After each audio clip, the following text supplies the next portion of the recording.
Hi friends, commerce knowledge ജെ7 ചാനലിലേക്ക് നിങ്ങൾക്ക് സ്വാഗതം. ഇന്ന് നമ്മൾ ഡിസ്കസ് ചെയ്യാൻ വേണ്ടി പോകുന്നത് UGC നെറ്റ് JRF കൊമേഴ്സ് പരീക്ഷകളിൽ ചോദിക്കാൻ സാധ്യതയുള്ള ചോദ്യങ്ങളും അതുപോലെ തന്നെ അതിന്റെ ഡീറ്റെയിൽഡ് എക്സ്പ്ലനേഷനുമാണ്. Look at this most expected MCQs with the detailed explanation. ഇതാണ് നമ്മൾ ഇന്ന് പരിശോധിക്കാൻ വേണ്ടി പോകുന്നത്. UGC നെറ്റ് JRF കൊമേഴ്സ് പഠിക്കുന്ന വിദ്യാർത്ഥികൾക്കായി ഈ ചാനലിലൂടെ നൽകി വരുന്ന ക്രാഷ് കോഴ്സിന്റെ Day 4ഉം Day 5ഉം കൂടി കമ്പൈൻ ചെയ്തുകൊണ്ട് ഒരു ഡീറ്റെയിൽഡ് സെഷൻ ആക്കി മാറ്റിയിരിക്കുകയാണ്. Day 3 വരെയുള്ള സെഷൻ കാണാത്തവർ അത് കാണുക. അതിന്റെ ലിങ്ക് ഞാൻ ഡിസ്ക്രിപ്ഷൻ ബോക്സിൽ കൊടുക്കാം. ഓക്കെ, ഇന്ന് നമ്മൾ പ്രധാനമായിട്ടും ഫോക്കസ് ചെയ്യുന്നത് MCQ multiple choice question UGC net JRF commerce എക്സാമിൽ ചോദിക്കാൻ സാധ്യതയുള്ള ചില ചോദ്യങ്ങളും അതിന്റെ ആൻസറുമാണ് നമ്മൾ പരിശോധിക്കാൻ വേണ്ടി പോകുന്നത്. ഓക്കെ, ആദ്യത്തെ ചോദ്യം ഇതാണ്. What do you mean by caveat emptor? This question is widely repeating nature ചോദ്യമാണ്. What do you mean by caveat emptor?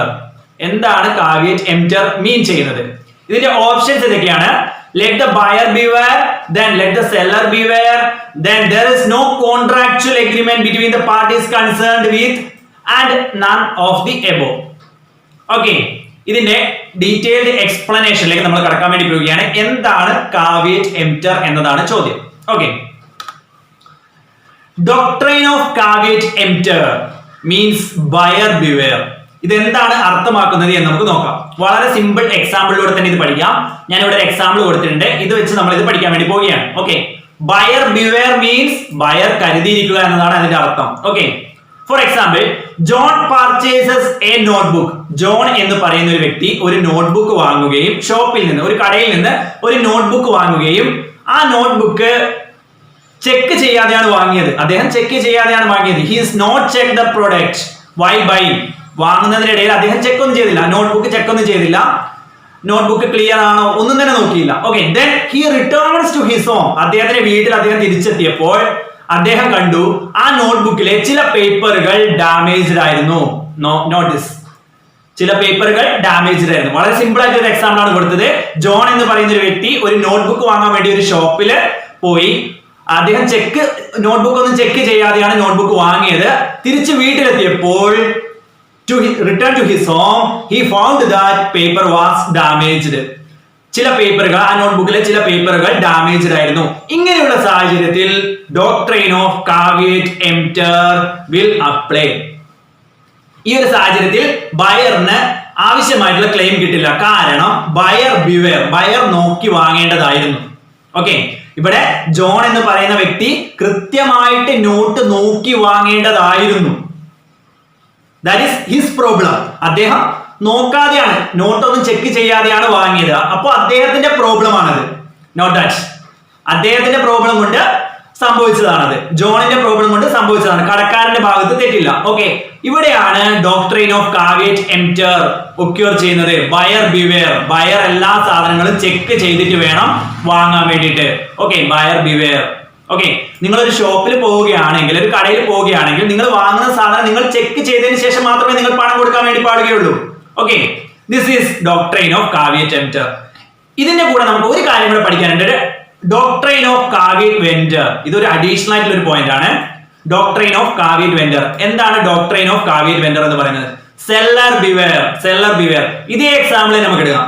John എന്ന് പറയുന്ന ആളോട് കടക്കാരൻ പറയുകയാണ്, ഈ നോട്ടിന് പ്രശ്നങ്ങളൊന്നുമില്ല, നിങ്ങൾ ഇത് വീട്ടിലേക്ക് കൊണ്ടുപോയിക്കോളൂ എന്ന് പറയുകയാണ്. ഓക്കെ, ഇവിടെ സെല്ലർ പറഞ്ഞു. എന്നിട്ട് ജോൺ വീട്ടിലെത്തിയപ്പോൾ നോട്ടിന് ഡാമേജ്ഡ് ആയി കണ്ടു, നോട്ടിന്റെ പേപ്പർ ഡാമേജ്ഡ് ആയി കണ്ടു. കടക്കാരൻ പറഞ്ഞു നോട്ട് പ്രശ്നങ്ങളൊന്നുമില്ല, നല്ല നോട്ടാണ് എന്ന് കടക്കാരൻ പറഞ്ഞിട്ടാണ് ജോൺ അത് വാങ്ങിയത്. Okay, here in case seller beware, seller കരുതിയിരിക്കണം. ഈ കേസിൽ ജോണിന് ഡാമേജിന് ക്ലെയിം കിട്ടും. കാരണം ഇത് സെല്ലർ പറഞ്ഞത് കൊണ്ടാണ്, വിൽക്കുന്ന ആൾ, കടക്കാരൻ പറഞ്ഞത് കൊണ്ടാണ് ജോൺ അത് വാങ്ങിയത്. In this case doctrine of caveat vendor occur. Okay, അപ്പൊ നമ്മൾ രണ്ട് കാര്യങ്ങൾ പറഞ്ഞു. Doctrine of caveat emptor means buyer beware, വാങ്ങുന്ന ആള് ശ്രദ്ധിക്കണം. Doctrine of caveat vendor seller beware, വിൽക്കുന്ന ആള് ശ്രദ്ധിക്കണം. ഓക്കെ, ഈ രണ്ട് കാര്യങ്ങൾ നോട്ട് ചെയ്യുക. ഇനി നമുക്ക് നമ്മുടെ ചോദ്യത്തിലേക്ക് കടക്കാം. Okay, what do you mean by caveat emptor? The first option is the right answer, that is let the buyer beware. Okay, note this, let the buyer beware. ഒരു കടയിൽ പോകുന്ന സാഹചര്യത്തിൽ അല്ലെങ്കിൽ എന്ത് സാധനം വാങ്ങുകയാണെങ്കിലും ബയർ അത് നോക്കിയിട്ടൊക്കെ വേണം വാങ്ങാൻ വേണ്ടിയിട്ട്. ദാറ്റ് ഈസ് കാവിയറ്റ് എംപ്റ്റർ, ഡോക്ട്രൈൻ ഓഫ് കാവിയറ്റ് എംപ്റ്റർ എന്നും പറയുന്നുണ്ട്. ഓക്കെ, നമുക്ക് അടുത്ത ചോദ്യത്തിലേക്ക് നീങ്ങാം. Okay, this question is very clear. Okay, then read the statement and choose the correct answer by using the code given below. This question is very important question. ഇങ്ങനെയുള്ള assertion reasoning question ആണ് നമ്മുടെ സാധാരണഗതിയിൽ എക്സാമിന് കൂടുതലായിട്ട് കണ്ടുവരുന്നത്. UGC NET JRF എക്സാമുകളിൽ അധികമായിട്ട് ചോദിക്കുന്ന ഒരു ചോദ്യമാണ്. ഓക്കെ, assertion നമുക്ക് നോക്കാം. In capitalism, there are private sectors. Notice, in capitalism, there are private sectors operating in a profit motive way. Okay, capitalismത്തിൽ private sectors ആണ് കൂടുതൽ ഇമ്പോർട്ടന്റ് എന്നാണ് പറയുന്നത്. Okay, then private parties play, reasoning പറയുന്നത് എങ്ങനെയാണ്? Private parties play a major role in the flow of the factors of production and consumption in capitalism. Okay, ഇനി ഇതിന്റെ options നോക്കുക. A is correct but R is incorrect. Assertion is correct and R is incorrect. Next option is A and R are correct. R is the right explanation of A. Then both A and R are correct. R is not the right explanation of A. Both A and R are incorrect. Okay, ഇനി നമുക്ക് ഇതിന്റെ detailed എക്സ്പ്ലനേഷനിലേക്ക് കടക്കാൻ വേണ്ടി പോവുകയാണ്. ഈ ചോദ്യത്തിന്റെ detailed എക്സ്പ്ലനേഷനിലേക്ക് നമ്മൾ കടക്കാൻ വേണ്ടി പോവുകയാണ്. ഓക്കെ, നമുക്ക് നോക്കാം. നമ്മളോട് പറഞ്ഞ ചോദ്യം ഇതാണ്. Capitalism there are private sectors ആണ് കൂടുതൽ ഉള്ളത്. അതുപോലെ തന്നെ പ്രൈവറ്റ് പാർട്ടീസ് ആണ് മേജർ റോളും കൈയടക്കി വെച്ചിരിക്കുന്നത്. ക്യാപിറ്റലിസത്തിൽ മേജർ റോളും കൈയടക്കി വെച്ചിരിക്കുന്നത് പ്രൈവറ്റ് പാർട്ടീസ് എന്നാണ് പറഞ്ഞു വരുന്നത്. ഇതിന്റെ എക്സ്പ്ലനേഷൻ പറയുന്നത് എങ്ങനെയാണ്? In capitalist economy, private sectors has greater freedom. സ്വകാര്യ വ്യക്തികൾക്കാണ് ക്യാപിറ്റലിസ്റ്റ് എക്കണോമിയിൽ കൂടുതൽ മുൻഗണന എന്നതാണ് ആദ്യത്തെ ഒരു എക്സ്പ്ലനേഷൻ ആയിട്ട് പറയുന്നത്. പിന്നെ ഒരു കാര്യം കൂടെ നോക്കുക, എല്ലാം പ്രൈവറ്റ്ലി ഓൺഡ് ആണ്. ഫാക്ടേഴ്സ് ഓഫ് പ്രൊഡക്ഷൻ ഒക്കെ പ്രൈവറ്റ്ലി ഓൺഡ് ആണ്. അതുപോലെ തന്നെ not planned and not controlled by the government. ഗവൺമെന്റിന് ഇവിടെ കൺട്രോൾ ഒന്നും ഇല്ല. ഗവൺമെന്റിന് കൺട്രോൾ ഒന്നും ഇല്ലാതെ പ്രൈവറ്റ് പാർട്ടീസിന് മുൻഗണന നൽകുന്നതിനെയാണ് ക്യാപിറ്റലിസ്റ്റ് എക്കണോമിയിൽ പറയുന്നത്. അപ്പൊ നമുക്ക് capitalist economy is A private owned enterprise എന്ന് പറയാൻ വേണ്ടി പറ്റും. ഇതുമായി കണക്ട് ചെയ്യുന്ന വേറൊരു പോയിന്റ് ആണ് സോഷ്യലിസ്റ്റ് എക്കണോമി. ഇത് നമ്മുടെ ക്വസ്റ്റ്യനായിട്ട് റിലേറ്റഡ് അല്ല, എന്നാലും നിങ്ങൾ ഇത് അറിഞ്ഞു വെക്കണം. ഓക്കെ, നമ്മൾ ഉദ്ദേശിക്കുന്നത് ഡീറ്റെയിൽഡ് എക്സ്പ്ലനേഷൻ ആണ്. അതുകൊണ്ട് തന്നെ ഒരു ക്വസ്റ്റ്യൻ പഠിക്കുന്ന സമയത്ത് എവിടെ നിന്നൊക്കെ ചോദ്യങ്ങൾ വരാം എന്ന കാര്യവും ഞാൻ നിങ്ങൾക്ക് മനസ്സിലാക്കി തരും. ഓക്കെ, ഇതിന്റെ നേരെ ഓപ്പോസിറ്റ് ആണ് ക്യാപിറ്റലിസ്റ്റിക് എക്കണോമിയുടെ നേരെ ഓപ്പോസിറ്റ് ആണ് സോഷ്യലിസ്റ്റ് എക്കണോമി എന്ന് പറയുന്നത്. നേരെ ഓപ്പോസിറ്റ് ആണ്. അപ്പൊ ഇവിടെ പറയുന്നത് ഫുൾ ഓഫ് ഗവൺമെന്റ് കൺട്രോൾ ചെയ്യുന്ന എക്കണോമിനെയാണ് സോഷ്യലിസ്റ്റ് എക്കണോമി എന്ന് പറയാം. Full of private parties control ചെയ്യുന്നതിനാണ് ക്യാപിറ്റലിസ്റ്റ് എക്കണോമി എന്ന് പറയാം. ഓക്കെ, അപ്പൊ ക്യാപിറ്റലിസ്റ്റ് എക്കണോമിക്ക് ഒരു എക്സാമ്പിൾ പറയുകയാണെങ്കിൽ അമേരിക്ക പോലുള്ള രാജ്യങ്ങളൊക്കെ ക്യാപിറ്റലിസ്റ്റിക് എക്കണോമിയാണ്, മുതലാളിത്ത സമ്പദ് വ്യവസ്ഥ എന്ന് പറയുന്നത്. ഇനി നമുക്ക് ചോദ്യത്തിലേക്ക് കടക്കാം. നമ്മുടെ ചോദ്യത്തിലേക്ക് വരാം. Read the statement and choose the correct answer. Okay, in capitalism there are private sectors and operating in a profit motive way. Okay, ലാഭം മാത്രം ലക്ഷ്യമാക്കിക്കൊണ്ട് പ്രൈവറ്റ് പാർട്ടീസ് നടത്തുന്നതിനാണ് ക്യാപിറ്റലിസം എന്ന് പറയുക. അപ്പൊ ഇത് കറക്റ്റ് ആണ്. നമ്മളിപ്പോ കണ്ടില്ലേ, ഇത് കറക്റ്റ് ആണ്. നമ്മളിവിടെ നോക്കിയിട്ടുണ്ട് ക്യാപിറ്റലിസ്റ്റ് എക്കണോമി, നമ്മൾ ഡീറ്റെയിൽ എക്സ്പ്ലനേഷനിൽ നോക്കിയിട്ടുണ്ട്. Private enterprises as greater freedom in the economy. Factories of productions are privately owned. Okay, അപ്പൊ നമ്മൾ ആദ്യത്തെ സ്റ്റേറ്റ്മെന്റ് കറക്റ്റ് ആണ്. ദെൻ രണ്ടാമത്തെ റീസണിംഗ് കൊടുത്ത് നോക്കാം. Private parties plays a major role in the flow of factories of production and consumption in capitalism. Okay, ഇത് രണ്ടും private പാർട്ടീസിനെ കുറിച്ചാണ് പറയുന്നത്. ക്യാപിറ്റലിസത്തിലെ പ്രൈവറ്റ് പാർട്ടീസിനെ കുറിച്ചാണ് രണ്ടും പറയുന്നത്. അപ്പൊ നമുക്ക് ഇത് both A and R are correct. R is the right explanation of A എന്ന ആൻസറിലേക്ക് വരാം. ഓക്കെ, ഇത് രണ്ട് സ്റ്റേറ്റ്മെന്റുകൾ കറക്റ്റ് ആണ്. എന്റെ കറക്റ്റ് ആയിട്ടുള്ള എക്സ്പ്ലനേഷൻ ആണ് ആർ എന്ന് പറയുന്നത്. ഓക്കെ, ഇങ്ങനെയുള്ള ചോദ്യങ്ങൾ UGC NET എക്സാമിൽ വളരെ റിപ്പീറ്റഡ് ആയിട്ടുള്ള ചോദ്യങ്ങളാണ്. ഓക്കെ, വളരെ ഇമ്പോർട്ടന്റ് ആയിട്ട് നോക്കി വെക്കുക. ഓക്കെ, ദെൻ നെക്സ്റ്റ് ക്വസ്റ്റ്യനിലേക്ക് നമുക്ക് മൂവ് ചെയ്യാം. Consider the following statement in which of them are correct code. Okay, note this. ഈ താഴെ തന്നിട്ടുള്ള 4 സ്റ്റേറ്റ്മെന്റുകളിൽ ഏതാണ് കറക്റ്റ് കോഡ് എന്നതാണ് നമ്മൾ ആൻസർ ചെയ്യേണ്ടത്. ഓക്കെ, നമുക്ക് ആദ്യത്തെ സ്റ്റേറ്റ്മെന്റ് നോക്കാം. CBDT is the highest authority in the income tax hierarchy. Income tax ഹൈറാർച്ചിയിലെ ഏറ്റവും തലപ്പത്തുള്ള അതോറിറ്റിയാണ് CBDT എന്ന് പറയുന്നത്. ആദ്യത്തെ സ്റ്റേറ്റ്മെന്റ് ഇതാണ്. Okay, then next. Loss from lottery can be set off against income from lottery only. Then, tax evasion is a legal practice adopted by the person for the tax planning purpose. Then, none of the above. Okay. ഈ 4 സ്റ്റേറ്റ്മെന്റിൽ ഏതൊക്കെയാണ് correct എന്നാണ് പറയുന്നത്. നമുക്ക് നോക്കാം. ഇതിന്റെ option ഇങ്ങനെയാണ്: A and C are correct. Then B and C are correct. A and B are correct. D only is correct. നമുക്ക് ഇതിന്റെ കറക്റ്റ് ഡീറ്റെയിൽഡ് എക്സ്പ്ലനേഷനിലേക്ക് പോവാം. This is the income tax hierarchy. Note this. ഇത് സാധാരണഗതിയിൽ എക്സാമിന് ചോദിക്കലുണ്ട്. ഇത് correct ഓർഡറിലൊക്കെ കൊടുക്കാൻ ഉണ്ടാവലുണ്ട്. ഏറ്റവും highest അതോറിറ്റിയിൽ നിൽക്കുന്നതിന് നമുക്ക് central board of direct taxes എന്ന് പറയാം. Then Director General of Income Tax, then Directors of Income Tax or Commission of Income Tax, then Additional Director of Income Tax or Additional Commission of Income Tax, then Joint Director or Joint Commission of Income Tax, Deputy Director of Income Tax, Deputy Commission of Income Tax, Assistant Director of Income Tax or Assistant Commission of Income Tax, Income Tax Offices, Assessing Offices, Tax Recovery Offices, Inspector of Income Tax. ഇതിലെ ഏറ്റവും ഉയർന്ന authority എന്ന് പറയുന്നത് Central Board of Direct Taxes. That is the highest authority in the scenario. That is Central Board of Direct Taxes is the highest authority in the income tax hierarchy. അപ്പോൾ നമ്മൾ ആദ്യത്തെ statement ആയിട്ടുള്ള Central Board of Direct Taxes is the highest authority, അത് correct ആണ് അല്ലേ? അത് ചോദ്യത്തിലേക്ക് വന്നു കഴിഞ്ഞാൽ അത് കറക്റ്റ് ആയിട്ടുള്ള ഒരു സ്റ്റേറ്റ്മെന്റ് ആണ്. ഇനി നമുക്ക് അടുത്ത കാര്യം നോക്കാം. അടുത്ത കാര്യമായിട്ട് പറയുന്നത് ടാക്സ് ഇവേഷൻ എന്നതിനെ കുറിച്ച് ഒരു സ്റ്റേറ്റ്മെന്റ് ഇവിടെ കൊടുക്കുന്നുണ്ട്. ടാക്സ് ഇവേഷൻ എന്നതിനെ കുറിച്ച് ഒരു സ്റ്റേറ്റ്മെന്റ് കൊടുക്കുന്നത് സി സ്റ്റേറ്റ്മെന്റിൽ പറയുന്നത് എങ്ങനെയാണ്? Tax evasion is a legal practice എന്നാണ് പറയുന്നത്. ലീഗൽ പ്രാക്ടീസ് എന്നാണ് പറയുന്നത്. നമുക്ക് നോക്കാം. Tax evasion is a completely illegal practice. Illegal പ്രാക്ടീസിനെയാണ് ടാക്സ് ഇവേഷൻ എന്ന് പറയുന്നത്. Tax evasion is a completely illegal practice. Note this. It's illegal, immoral and punishable offence. Tax evasion എന്ന് പറയുന്നത് കംപ്ലീറ്റ് ആയിട്ട്, ഫോർ എക്സാമ്പിൾ, നമ്മുടെ ടാക്സിന്റെ ബാധ്യത കുറക്കാൻ വേണ്ടിയിട്ട് നമ്മൾ വേറെ ആരുടെയെങ്കിലും ഒക്കെ ഇൻകത്തിലേക്ക് നമ്മുടെ ഇൻകം ആഡ് ചെയ്യുക, അതുപോലെ തന്നെ നമ്മുടെ ഇൻകത്തിൽ ചില തട്ടിപ്പുകൾ കാണിക്കുക, showing some fraud and misrepresentation, ഇങ്ങനെയുള്ള കാര്യങ്ങളൊക്കെയാണ് ടാക്സ് ഇവേഷൻ എന്ന് പറയാം. കാരണം ടാക്സിന്റെ ബാധ്യത കുറക്കുക എന്ന ലക്ഷ്യത്തോട് കൂടിയിട്ട്, റിഡ്യൂസ് ദ ടാക്സ് ലയബിലിറ്റി, ടാക്സിന്റെ ബാധ്യത കുറക്കുക എന്ന ലക്ഷ്യത്തോട് കൂടിയിട്ട് കുറെ മിസ്റെപ്രസെന്റേഷൻ ആയിട്ടുള്ള തെറ്റിദ്ധാരണയൊക്കെ കലർന്നിട്ടുള്ള ഇൻഫർമേഷൻ കൊടുക്കുക, അങ്ങനെയൊക്കെയാണ് നമ്മൾ ടാക്സ് ഇവേഷൻ എന്ന് പറയുക. ഓക്കെ, ഈ ടാക്സ് ഇവേഷനുമായി ബന്ധപ്പെട്ടുകൊണ്ട് പഠിക്കുന്ന സമയത്ത് 2 കാര്യങ്ങൾ കൂടെ നമ്മൾ അറിഞ്ഞു വെക്കണം. Then tax avoidance and tax planning. Tax avoidance എന്ന് പറയുന്നത് കംപ്ലീറ്റ്ലി ലീഗൽ ആയിട്ടുള്ള ഒരു കാര്യമാണ്. നമ്മുടെ ടാക്സിന്റെ ബാധ്യത കുറക്കുകയാണ് നമ്മൾ നിയമപരമായിട്ടുള്ള മാർഗത്തിലൂടെ. മാതൃകാപരമായ ഒരു മാർഗമാണെന്ന് പറയാൻ വേണ്ടി പറ്റില്ല ടാക്സ് ഇവേഷനെ. ഇതൊരു certain loopholes in the law. ചിലപ്പോൾ ഇങ്ങനെ ചോദിക്കാം, certain loopholes in the law.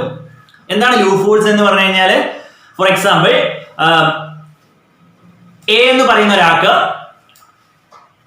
ഇന്ത്യയിൽ ഒരു ബിസിനസ് സ്ഥാപനമുണ്ട്, ഓസ്ട്രേലിയയിൽ ഒരു ബിസിനസ് സ്ഥാപനമുണ്ട്. ഇന്ത്യയിൽ ഒരു ബിസിനസ് സ്ഥാപനമുണ്ട്, അതേസമയം ഓസ്ട്രേലിയയിൽ ഒരു ബിസിനസ് സ്ഥാപനമുണ്ട്.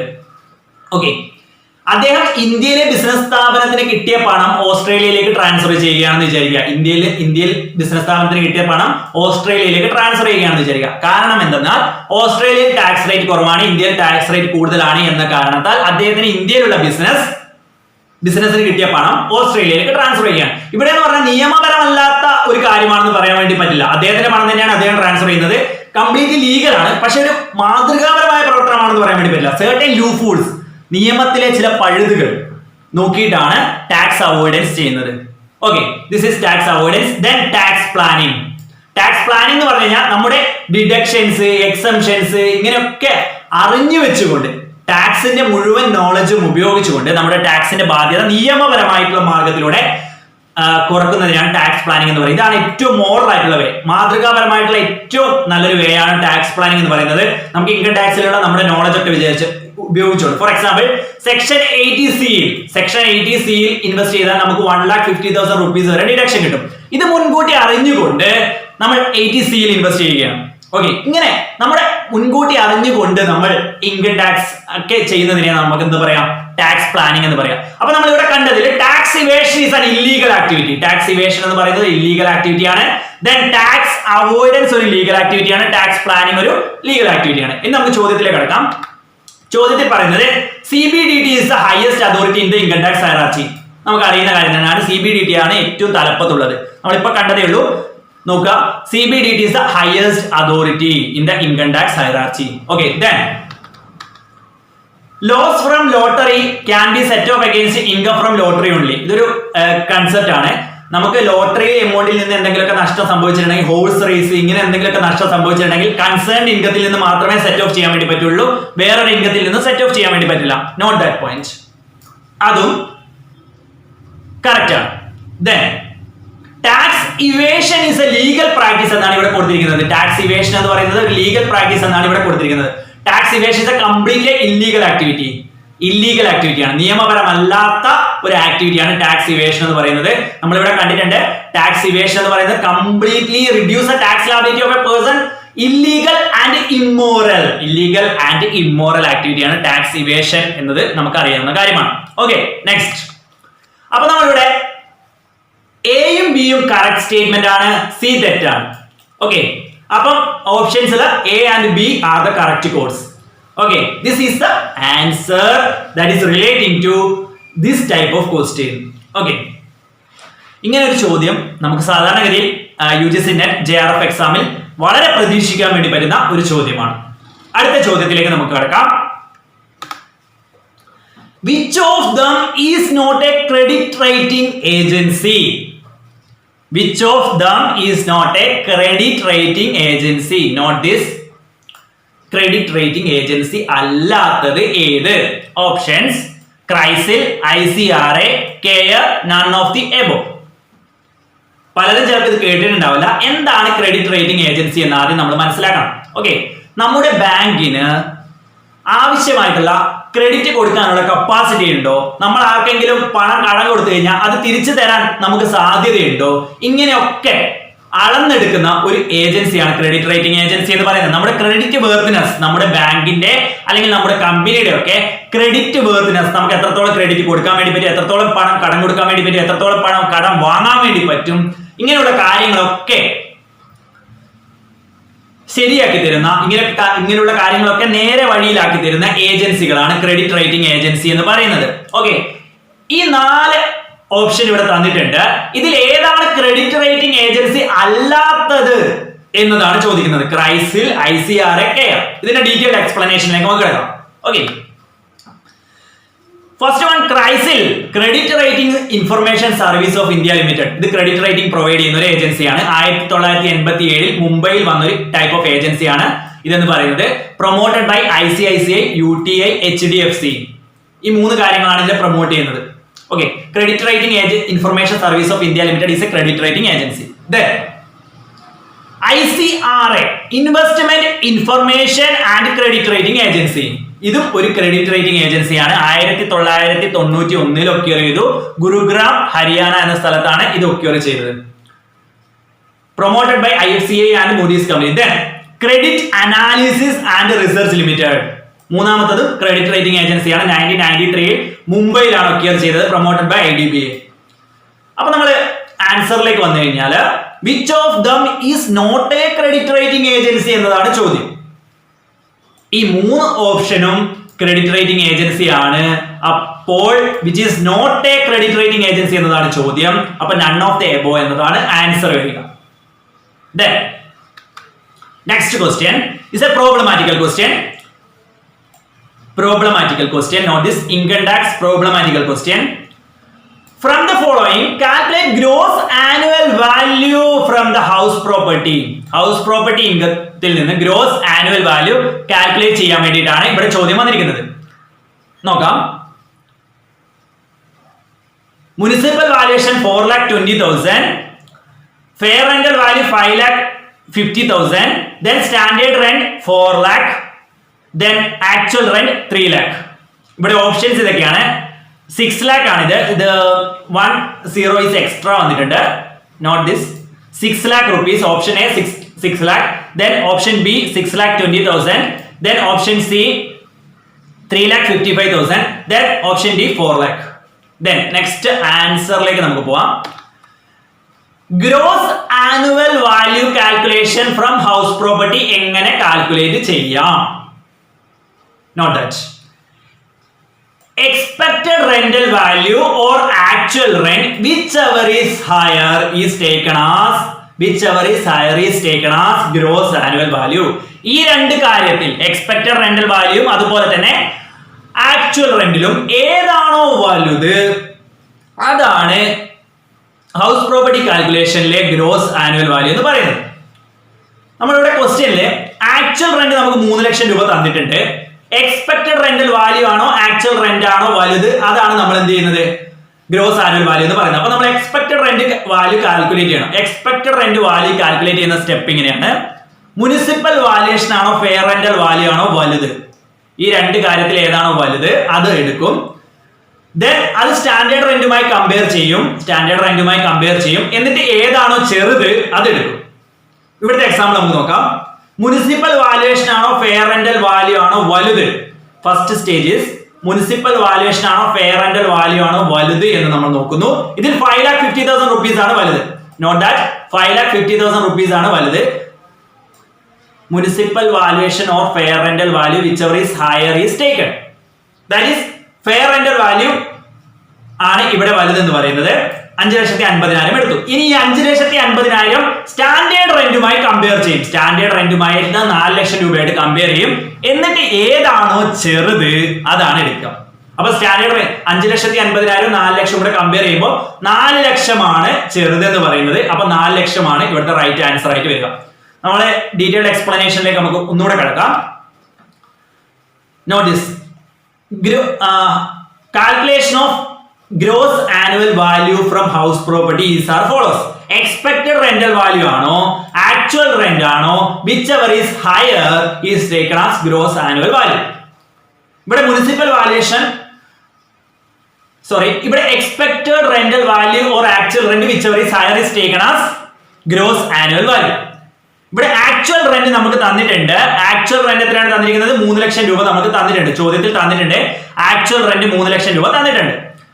എക്സ്പെക്ടഡ് റെന്റൽ വാല്യൂ നമ്മൾ കാൽക്കുലേറ്റ് ചെയ്യണം. എങ്ങനെ കാൽക്കുലേറ്റ് ചെയ്യാം? എക്സ്പെക്ടഡ് റെന്റൽ വാല്യൂ കാൽക്കുലേറ്റ് ചെയ്യുന്ന ആദ്യത്തെ സ്റ്റെപ്പ് മുനിസിപ്പൽ വാല്യൂഷൻ ആണോ ഫെയർ റെന്റൽ വാല്യൂ ആണോ ഏതാണോ വലുത് എന്ന് നോക്കാം. ഇവിടെ മുനിസിപ്പൽ വാല്യൂഷൻ എന്ന് പറയുന്നത് 4,20,000 ആണ്. ഫെയർ റെന്റൽ വാല്യൂ എന്ന് പറയുന്നത് 5,50,000 ആണ്.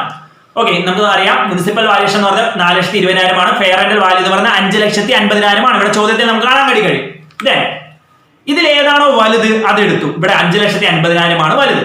ഇനി ഈ 5,50,000 രൂപ നമ്മൾ സ്റ്റാൻഡേർഡ് റെന്റുമായി കമ്പയർ ചെയ്യും. ഇവിടെ ക്വസ്റ്റ്യനിൽ തന്നിട്ടുണ്ട് സ്റ്റാൻഡേർഡ് റെന്റ് 4 ലക്ഷം രൂപയാണ്. 5,50,000 രൂപ 4 ലക്ഷവുമായി കമ്പയർ ചെയ്തു. എന്നിട്ട് അതിൽ ഏതാണോ ചെറുത് അതാണ് എടുക്കുക. ഇവിടെ ചെറുത് എന്ന് പറയുന്നത് 4 ലക്ഷം രൂപയാണ്, അത് എടുത്തു.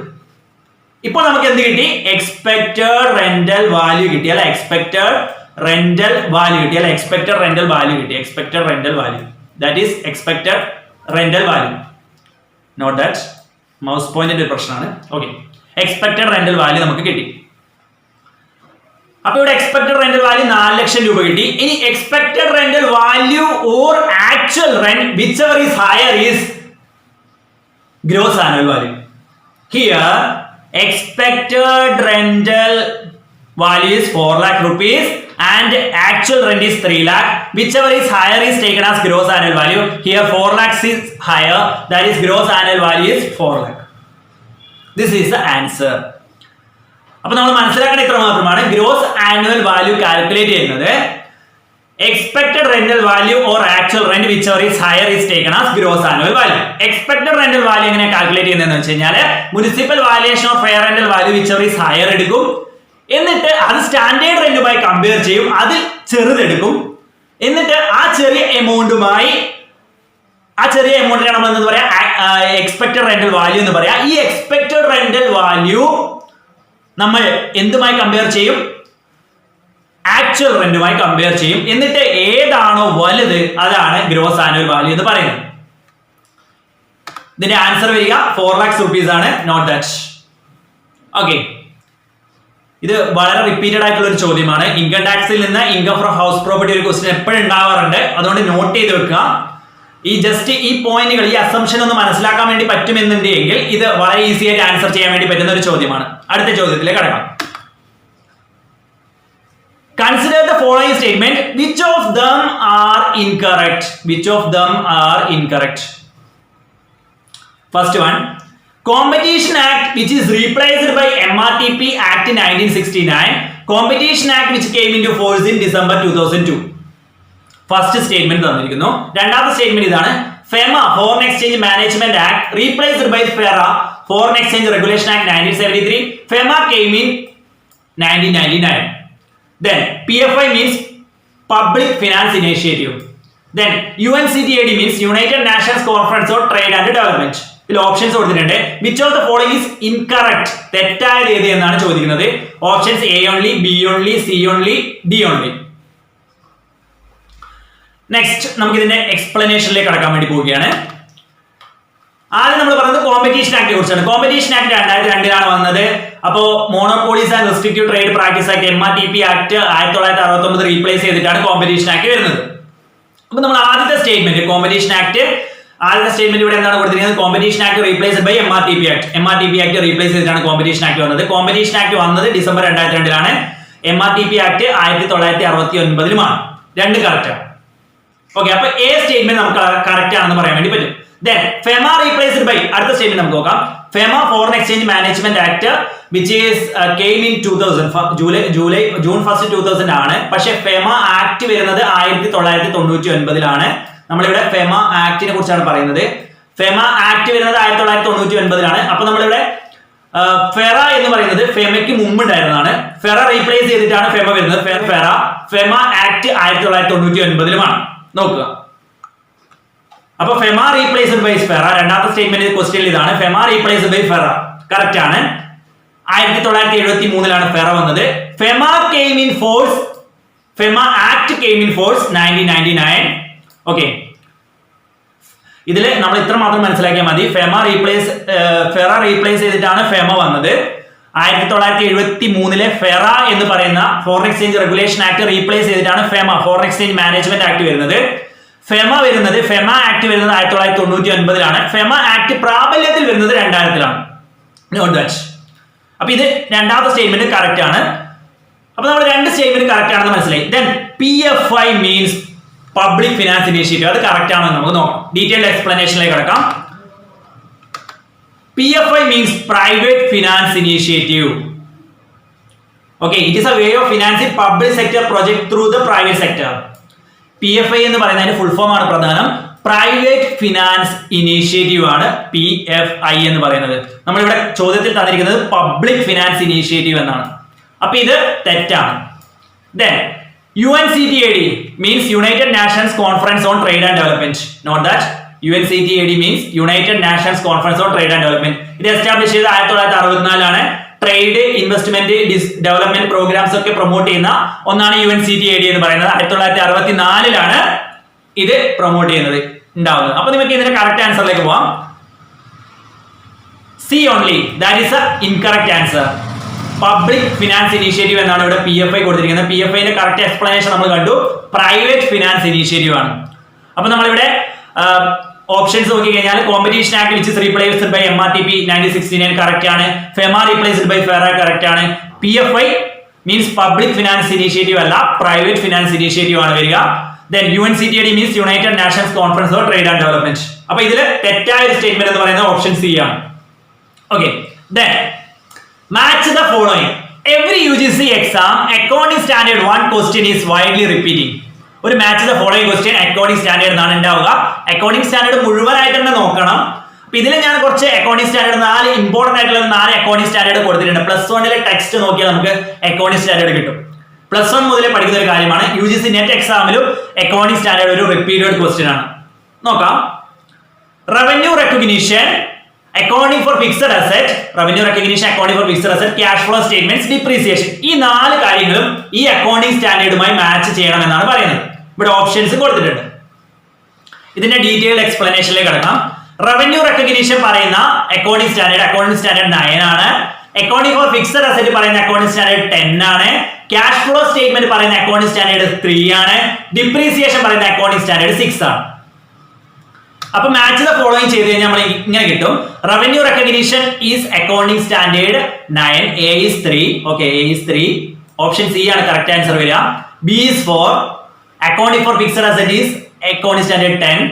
Then cash flow statement goes to accounting standard 3. That is option number 2. Then sorry this side second സൈഡിൽ വരുന്ന accounting standard 3 cash flow statement പോവുക. Then finally depreciation is accounting standard 6. This is the correct format. Okay, accounting standard ഒരു repeated question ആയതുകൊണ്ട് ഇത് വളരെ important ആയിട്ട് നോക്കേണ്ട ഒരു കാര്യമാണ്. അപ്പൊ എക്ക് 3 വരും, റവന്യൂ റെക്കഗ്നീഷൻ ഇവിടെ 3 ആയിട്ടുള്ള അക്കൗണ്ടിംഗ് സ്റ്റാൻഡേർഡ് 9 വരും, അക്കൗണ്ടിംഗ് ഫോർ ഫിക്സഡ് അസറ്റിന് ഇതിലെ നാലാമത്തെ അക്കൗണ്ടിംഗ് സ്റ്റാൻഡേർഡ് 10 വരും. ദെൻ ക്യാഷ് ഫ്ലോ സ്റ്റേറ്റ്മെന്റിൽ വരിക അക്കൗണ്ടിംഗ് സ്റ്റാൻഡേർഡ് 3 ആണ് വരിക, ഡിപ്രീസിയേഷൻ വരിക അക്കൗണ്ടിംഗ് സ്റ്റാൻഡേർഡ് 6 ആണ് വരിക. Note that very important point. Then cess policy in India motivated by the experience of which country? ഏത് കൺട്രിയുടെ എക്സ്പീരിയൻസ് പ്രകാരമാണ് സെസ് പോളിസി മോട്ടിവേറ്റ് ചെയ്ത് ഇന്ത്യയിലേക്ക് വന്നത് എന്നതാണ് നോക്കേണ്ടത്. Options Canada, China, America, Bangladesh. Note that SEZ policy എന്താണ് എന്ന് ആദ്യം നമ്മൾ മനസ്സിലാക്കണം. SEZ means special economic zone which is enacted in 2000 വന്നത്. സ്പെഷ്യൽ ഇക്കണോമിക് സോൺ എന്ന് പറയുന്നത് അങ്ങനെയുള്ള സ്ഥലങ്ങളിൽ ബിസിനസ് സംരംഭങ്ങൾ തുടങ്ങുകയാണെങ്കിൽ, സ്പെഷ്യൽ ഇക്കണോമിക് സോൺ പോലുള്ള സ്ഥലങ്ങളിൽ ബിസിനസ് സംരംഭങ്ങൾ തുടങ്ങുകയാണെങ്കിൽ അവിടെ കുറഞ്ഞ ടാക്സ് കൊടുത്താൽ മതി, ഒരുപാട് ടാക്സ് ബെനഫിറ്റ്സ് കിട്ടുന്ന സ്ഥലമാണ് സ്പെഷ്യൽ ഇക്കണോമിക് സോൺ എന്ന് പറയുന്നത്, സെസ് എന്ന് പറയുന്നത്. സെസ്സുമായി ബന്ധപ്പെട്ടിട്ടുള്ള പ്രധാനപ്പെട്ടിട്ടുള്ള sections section 10A, note that very important point, section 80 IAB. These points are related to cess. Okay, ഇനി സെസ് മോഡൽ ഇന്ത്യയിലേക്ക് കൊണ്ടുവന്നത്, സ്പെഷ്യൽ ഇക്കണോമിക് സോൺ മോഡൽ ഇന്ത്യയിലേക്ക് കൊണ്ടുവന്നത് ചൈനയിലെ സ്പെഷ്യൽ ഇക്കണോമിക് സോൺ മോഡലാണ് ഇന്ത്യയിലേക്ക് കൊണ്ടുവന്നത്. That's not it. അപ്പൊ നമ്മൾ ആൻസർ ഇങ്ങനെ വരും, SEZ policy in India motivated by the experience of China.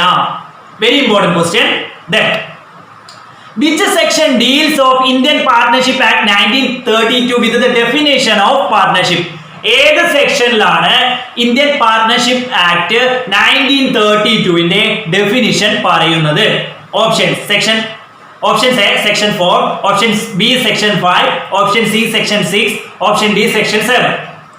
Correct answer section 4. Section 4 is the right answer. Section 4 is the right answer.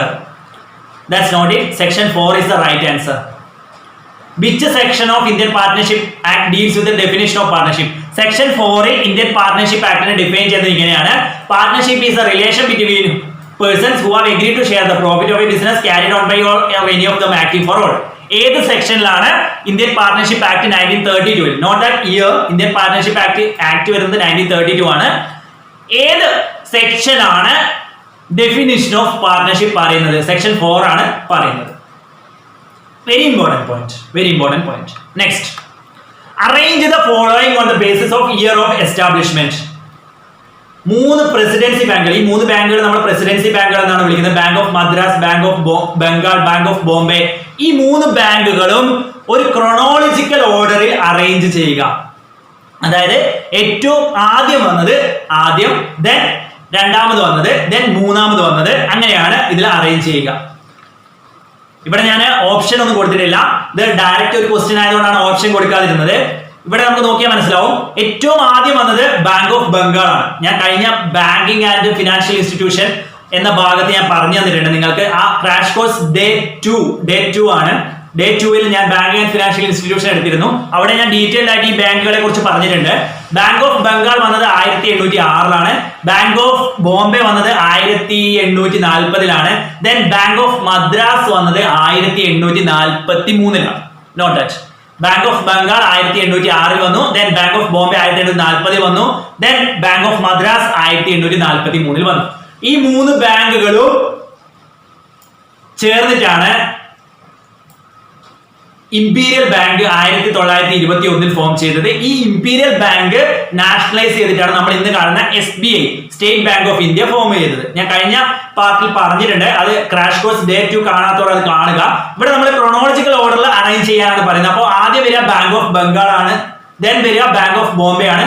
ആദ്യം ഓപ്ഷൻ ബി ആണ് വരിക, ദെൻ ബാങ്ക് ഓഫ് ബോംബെ വരും, then bank of Madras വരും. ഇതൊരു direct question ആയതുകൊണ്ടാണ് ഇവിടെ option കൊടുക്കാതിരുന്നത്. ഇത് നിങ്ങൾ അറേഞ്ച് ചെയ്ത് പഠിച്ചാൽ മാത്രം മതിയോ.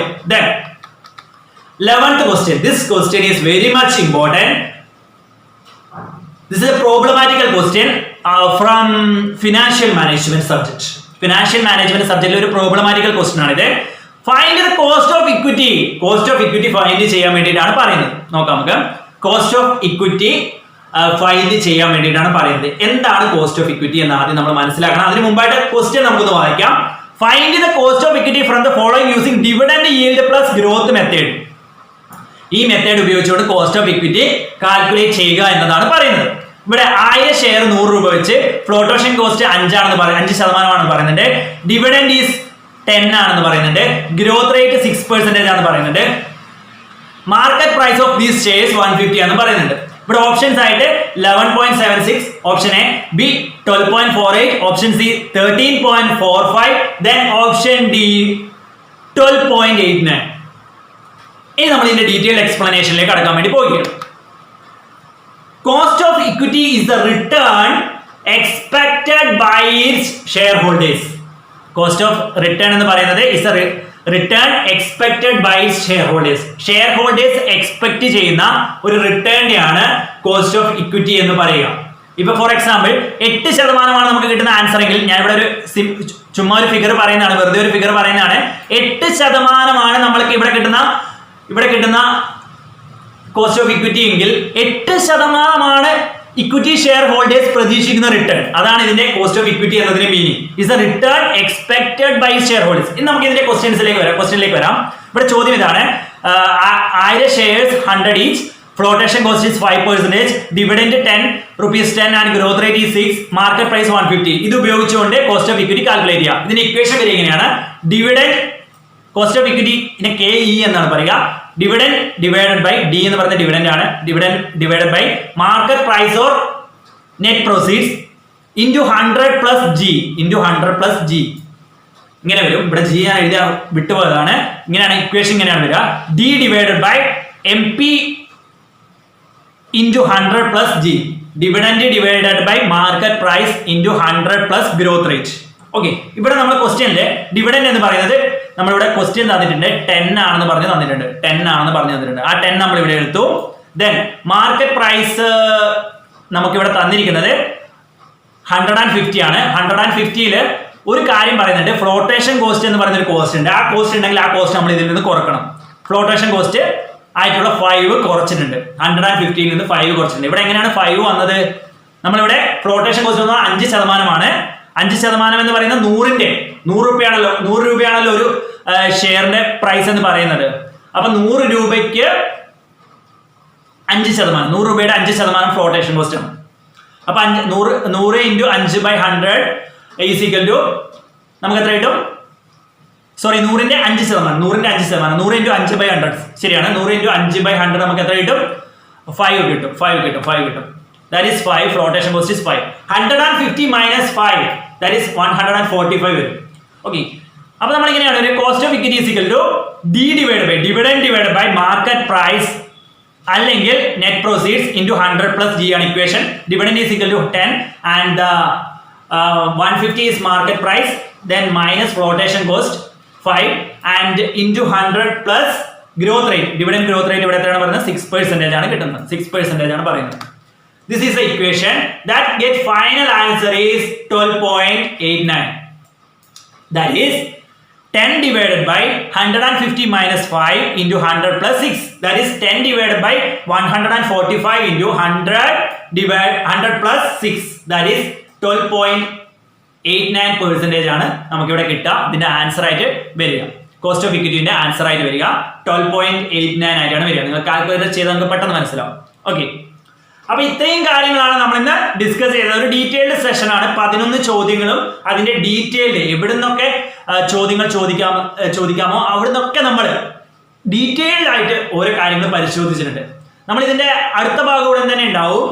നിങ്ങൾക്ക് എക്സാമിന് ഏറ്റവും ഗുണകരമാവുന്ന രീതിയിലാണ് ഇത് ക്ലാസ് എടുത്തിരിക്കുന്നത്. കാരണം മോസ്റ്റ് എക്സ്പെക്റ്റഡ് MCQs, നമുക്ക് പ്രതീക്ഷിക്കാവുന്ന ഏറ്റവും കൂടുതൽ പ്രതീക്ഷിക്കാവുന്ന MCQകൾ, മൾട്ടിപ്പിൾ ചോയ്സ് ക്വസ്റ്റ്യനും അതിന്റെ ആൻസറുമാണ് നമ്മൾ ഇന്ന് ഈ പാർട്ടിൽ പരിശോധിച്ചിരിക്കുന്നത്. UGC NET JRF കൊമേഴ്സുമായി ബന്ധപ്പെട്ടുകൊണ്ടുള്ള 10 day ക്രാഷ് കോഴ്സിന്റെ Day 4 ഉം Day 5 ഉം കൂടെ കമ്പൈൻ ചെയ്തിട്ടാണ് ഇന്ന് ഈ ഡേയിൽ നമ്മൾ എക്സ്പ്ലെയിൻ ചെയ്തത്. വളരെ ഡീറ്റെയിൽഡ് ആയിട്ടുള്ള ഒരു ലോങ് സെഷൻ ആയിരുന്നു നിങ്ങൾക്ക് എക്സ്പ്ലെയിൻ ചെയ്ത് തന്നിരിക്കുന്നത്. ഏറ്റവും ഇമ്പോർട്ടന്റ് ആയിട്ടുള്ള 11 ചോദ്യങ്ങളും അതിന്റെ ആൻസറുമാണ് നമ്മൾ ഇന്ന് ഡിസ്കസ് ചെയ്തത്. അതിന്റെ ആൻസറിന് പുറമെ അഡീഷണൽ ആയിട്ട് കുറച്ച് കാര്യങ്ങളും നിങ്ങൾക്ക് പറഞ്ഞു തന്നിട്ടുണ്ടായിരുന്നു. അടുത്ത വീഡിയോക്കായി നിങ്ങൾ കാത്തിരിക്കുക. Day 6 ആണ് ഇനി വരാനുള്ളത്. Day 6 കൈകാര്യം ചെയ്തത് അഡ്വക്കേറ്റ് യമുന വീച്ചയാണ്. ലീഗൽ ആസ്പെക്ട്സ് എന്ന ഭാഗമാണ് അദ്ദേഹം കൈകാര്യം ചെയ്യുന്നത്. ആ വീഡിയോക്കായി നിങ്ങൾ കാത്തിരിക്കുക. Thank you for watching.